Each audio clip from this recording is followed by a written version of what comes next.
hemoglobina do feto é uma hemoglobina diferente, onde tem uma maior afinidade pelo oxigênio. Então o oxigênio se liga na hemoglobina fetal e não se desliga. Mas como tem mistura de hemoglobina da mãe, que é a hemoglobina normal, é ela que promove a oxigenação. Quando nasce, vem o primeiro estresse, que é respirar. O fato de entrar grandes quantidades de oxigênio faz com que eu tenha uma constrição nessa região. Certo? Se fecha. Nessa região e aqui nesse forâmen oval também. Por excesso de oxigênio faz uma constrição. Óbvio que não é imediato isso, tá? Isso ocorre ao longo de alguns dias e meses, para se fechar completamente. Mas o excesso de oxigênio vai fechar tanto o ducto arteriolar quanto o forâmen oval. Em pessoas que têm síndrome de Down, esse forâmen oval não se fecha e aí há necessidade de fazer uma pequena cirurgia cardíaca. Não sei se vocês conhecem alguém que tem síndrome de Down, mas se já se conheceram, certamente a criança teve que fazer uma cirurgia cardíaca, dependendo da abertura, nos primeiros meses aí de vida, no primeiro ano, pelo menos, de vida. Tá?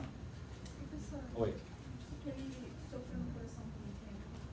Sopro, daqui a pouco eu falo para vocês, mas sopro é qualquer ruído no coração. Então, o que você escuta assim, ó, tum, tá, de batimento cardíaco, são sopros cardíacos, sopros naturais. Quando o feto nasce, que o pediatra escuta ele escuta um monte de ruído, por causa dessas aberturas que existem, que são sopros cardíacos.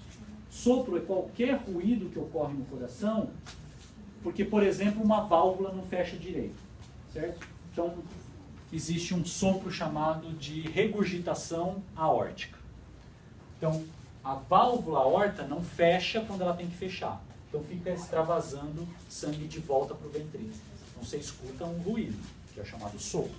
Né? Então, tem vários tipos de sopros, que são ruídos, tem sopros fisiológicos, né, que é a sístole e diástole, e tem os sopros patológicos aí, que depende de cada patologia cardíaca que você pode enfrentar. Mas é auscultado. Se pegar o estetoscópio e escutar uma pessoa que tem sopro, se a pessoa é treinada, ela sabe diagnosticar onde que é o sopro. Se é aórtico, se é pulmonar, pode ser uma regurgitação pulmonar também, tá? Pode ser uma estenose aorta, uma dificuldade para o sangue ir, tá? Então o ventrículo gera uma pressão muito alta, gera um ruído dentro do coração, um turbilhamento de sangue dentro do coração gera um ruído também, tá? Então, normalmente, ruídos que você escuta no sistema cardiovascular são os chamados, no coração, são chamados de sopros. Tá? Era isso que você queria saber?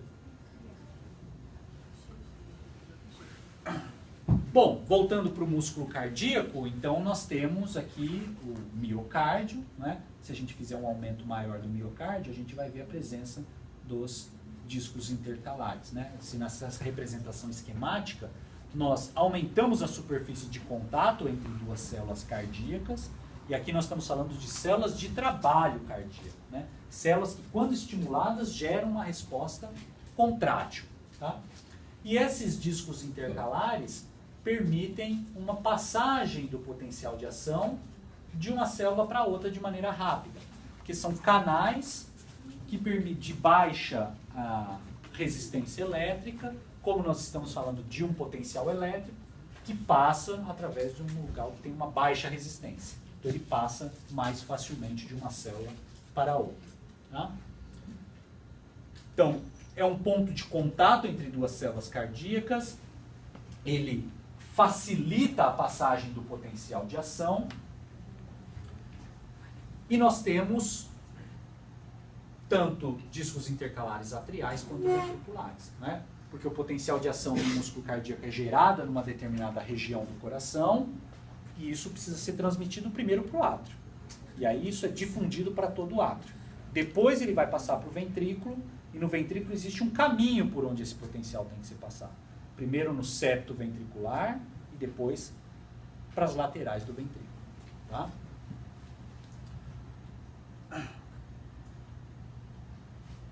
Existe uma região, e daqui a pouco eu vou mostrar para vocês, entre átrio e ventrículo, que tem poucos discos intercalares. Tá? Nessa região, existe uma dificuldade para o potencial de ação passar. E isso é fisiológico, Porque primeiro o átrio tem que receber a atividade elétrica, contrair, para depois o potencial passar para o ventrículo, para ele despolarizar e contrair também. Tá? Então aqui mais uma figura, uma outra ilustração. Então veja um aumento da superfície de contato, várias invaginações que existem nos discos intercalares, comunicando duas células cardíacas. Né? Aqui uma outra representação mais esquemática, mostrando que é basicamente um canal por onde essa atividade elétrica é transmitida. Então existem vários discos intercalares por onde esse potencial passa de uma célula para outra. Né? Essa figura certamente caiu na prova de biologia celular, não é? Com uma seta apontando o que eram essas estruturas. Não caiu? Tá vendo? Se vocês tivessem tido aula de fisiologia. Né? Então aqui, isso aqui é um músculo cardíaco, né? Que forma um sincício. Um sincício significa um todo. Então o músculo cardíaco ele é considerado um todo porque várias células são ligadas através desses discos intercalares, o que permite que a atividade elétrica possa ser transmitida de um lado para outro, e dessa maneira o músculo cardíaco contrai como um todo. Né? Imagina se o coração vai contrair, um lado do ventrículo vai contrair antes do outro lado do ventrículo, certo? Então isso é meio inconsistente. Diga. O canal ali é assim ou assim? Depende do seu... Isso é aqui, né? Isso. Ele é assim ou assim? Não, assim. Porque ele E aumenta... vai pra cá? Exato, porque ele aumenta a superfície de contato entre duas células cardíacas, certo? Se ele for assim, você vai ter menos número de discos intercalares, ao ponto que você faz assim, você pega toda a extensão da sua fibra cardíaca. E aí o potencial pode passar entre uma célula e outra. Mas o canal ele é vertical, então? Ou ele foi... Ele tipo, entre essas duas células que estão assim, ou ele tipo, pega dessa e vai pra cima? Não, veja, entre uma célula e outra você tem um disco intercalar que é composto por vários canais, por onde o potencial passa ao longo de vários canais, como se fosse essa... Então tudo isso daqui é um disco intercalar, com vários canais de baixa resistência elétrica por onde o potencial passa. Por essas regiões. Aqui o potencial não passa nessa região, certo? É onde tem essas junções comunicantes. Entendeu? Então, para revisar, a área de fusão entre duas células cardíacas são chamadas de junções comunicantes, comunicam duas células. Mais importante, envolvida na condução da atividade elétrica, nós temos discos intercalares atriais e ventriculares. São regiões, então, de baixa resistência elétrica, por onde, então, o potencial elétrico não tem dificuldade para ser transmitido. Tá? Dúvidas? Não? Bom, o coração também recebe uma inervação autônoma, não é? Simpático e parasimpático. Então, essa figura aqui é antiga, mas nós temos aqui o coração com os nervos simpáticos. Então, o que nós temos? Nós temos um neurônio pré-ganglionar, lembram? Que sai da medula espinal torácica e lombar, não é? O simpático, para o coração mais da região torácica, que vai fazer sinapse, através de um neurônio curto, na cadeia paravertebral, não é? Ao lado da medula espinal, com os neurônios pós-ganglionares, que vão se projetar para o coração, inervando o coração de maneira generalizada. Liberando qual neurotransmissor?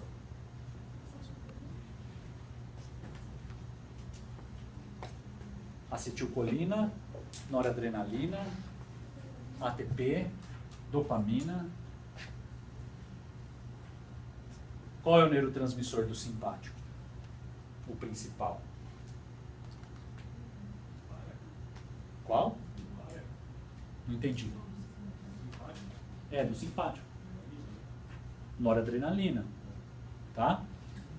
Noradrenalina, liberando no coração, vai aumentar o quê? Frequência cardíaca, aumentar a força de contração do coração. Imagina, numa atividade física, você vai ter um aumento da atividade simpática. O coração deve bater mais.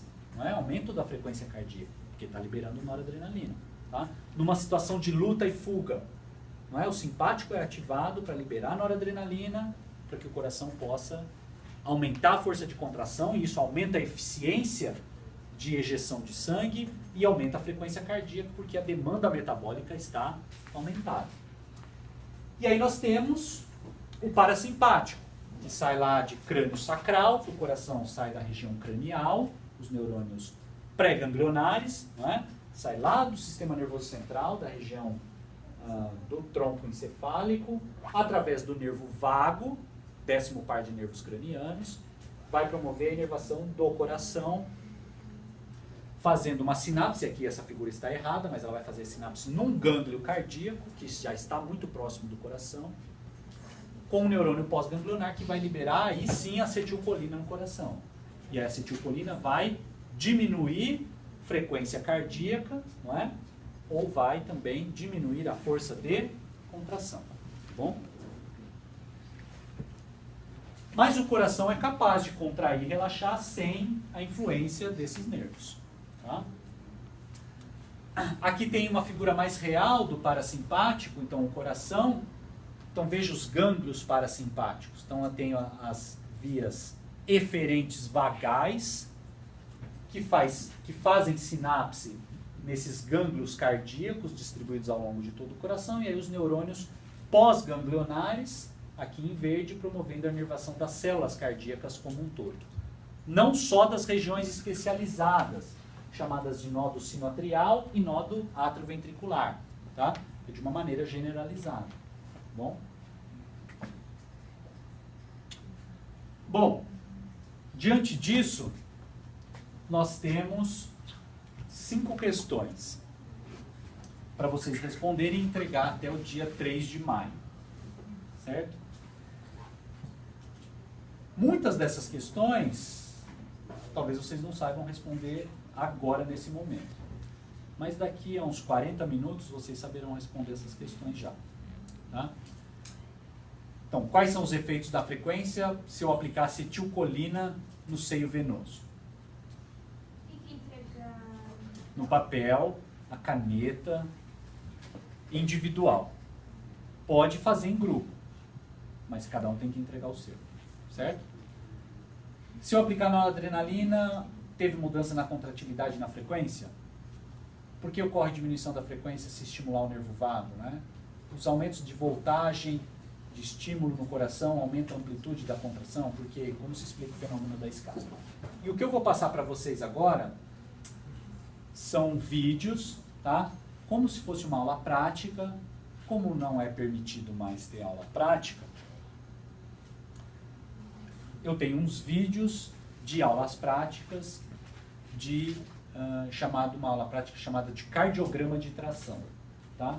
Onde é possível estudar as propriedades elétricas e contráteis do coração. Algumas já vai valer para a aula que vem também. E esse experimento é realizado num animal experimental, aprovado pelo Comitê de Ética em Experimentação Animal, foi filmado, e esse experimento é realizado não num mamífero, num anfíbio, num sapo. Por quê?